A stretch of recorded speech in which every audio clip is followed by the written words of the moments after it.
नंबर 16 सूरत मरियम आयत नंबर 73 सफ़ा 494 अऊज़ु बिल्लाहि मिनश शैतानिर रजीम बिस्मिल्लाहिर रहमानिर रहीम व इज़ा तुतला अलैहिम आयातुना बय्यिनातिन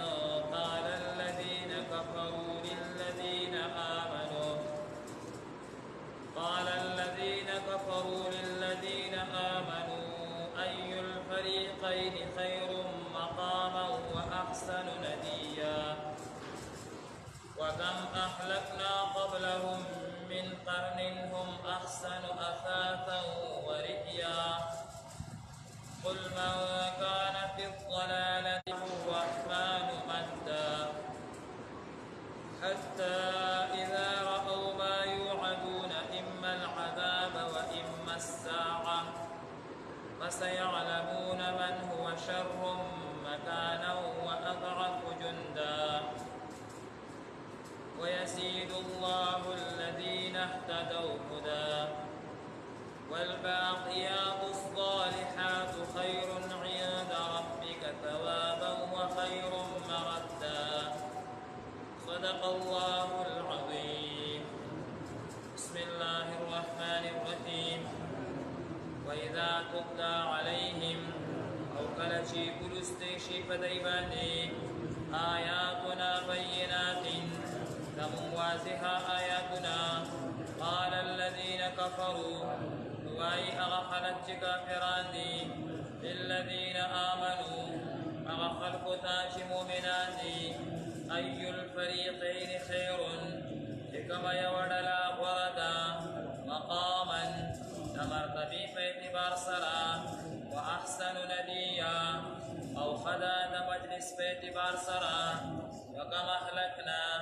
أو سمرا مخلاق قردي قبلهم لدينا وراندي من قرن قومنا هم أحسنوا يا غيب افتروا أثاثا ورئيا فساذوا سامان وخودنكي قل وردو فرمايا من كان في الضلالة سوكي فقمراهي كوي فليمدد له الرحمن مهلت ورکی دیتا رحمان ذات مدى اليوم دی پوری حتى اذا رأوا یا هر کلا چی دی اویلی ما یوعدونا اغس چی دی سر وعد کولشوا اما العذاب دنیاوی عذاب و اما الساعة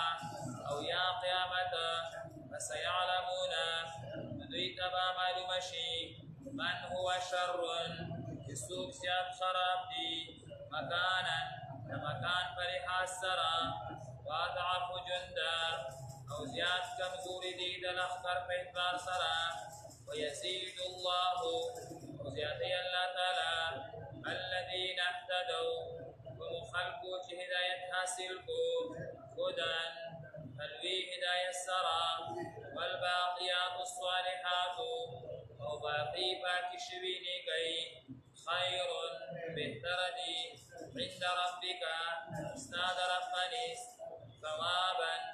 ثوابك وخير مردا او بهتردي دانجام بيتبار سرا بسم الله الرحمن الرحيم وإذا تتلى عليهم آياتنا بينات مذكورا آياتنا مباركوكي الله تبارك وتعالى د کافرانو یو غلط قول او یو غلط وینا اغرا نقل گئی اذا غلط وینا او غلط نصریه او غلط اقوال د نبی کریم صلی الله علیه وسلم د زمانه نواخلا ترس پوری د کافرانو او د غلط خلق په ذهن کې هغه دا چې کله هم با نبی کریم صلی الله علیه وسلم او صحابه کرام کافرانو ته د دین دعوت ورکول او د قران مجید آیاتونه به ورته ذکر کا او ورته وی چې تاسو ایمان راوړئ نو تاسو ژوند به خوشي تاسو ژوند کې به اطمینان او خوشحالي پیدا شي دې کافرانو بيدینه خلقو دی با ټوکی او مسخري کولی دا څه ګړې وړې وي چې تاسو ایمان په قرآن باندې راوړئ ایمان په نبی کریم صلی الله علیه وسلم باندې راوړئ نو ستاسو ژوند به خوشي او اطمینان به پیدا شي حالات کې دې صحابه کرامو او په قرآن باندې او په نبی علیه السلام باندې ایمان راوړ نو ژوند یې خراب شو مشکلاتو ته مخامخ شو تکلیفونو ته مخامخ شو غریبۍ ته مخامخ شو د کور نه وایستلی شوه د کلي د وطن نه وایستلی شوه دغه نبی کریم صلی الله علیه وسلم دی ځان سره کوزي او سخت جنګونه پې باندې کوي دا دی وایي چې زمونږ ستاسو ژوند به ښه شي نو دا خو ښه نه شو دا خو نور خراب شو الله تبارک وتعالی د دې جواب کوي او نن هم د ډېرو کافرانو او هغه کسان چې د هغوی ذهن بېدینه وي د هغوی ذهن کې دا اشکال او اعتراض دی چې دا دینداره خلک او دا مولیان او تبلیغیان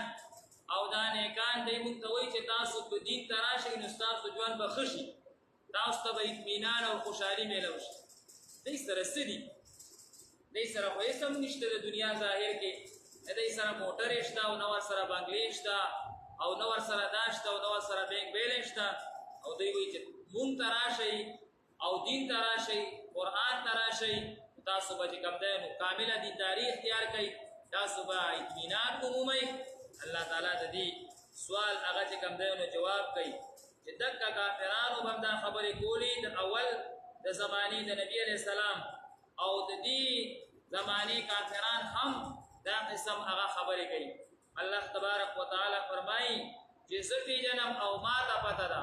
او هغه کسانو ته پته ده چاته چې ما دا اطمینان او دا خوشحالي د دین ورکړي د اطمینان او خوشحالي د دین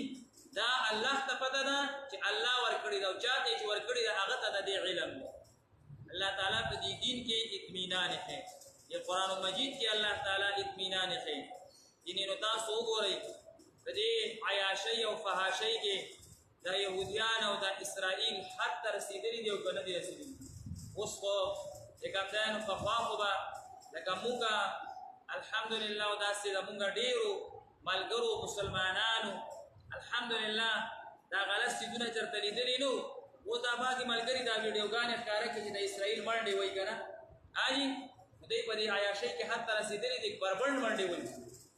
بربنډ لګیا دی دوی ټول ژوند دغه شانتې دی دوی ټول ژوند داسې دی او څومره پیسه ده ورسره چې ټوله دنیا دوی په کنټرول کې نیولې ده ټوله دنیا دوی باقاعده هغه راګیره کړې ده دا خو ایران ته الله تعالی یو طاقت ورکو یو دیني او اسلامي حمیت او باقاعده غیرت یې ورته ورکو هغه ګینې ټوله دنیا د دوی په کنټرول کې ده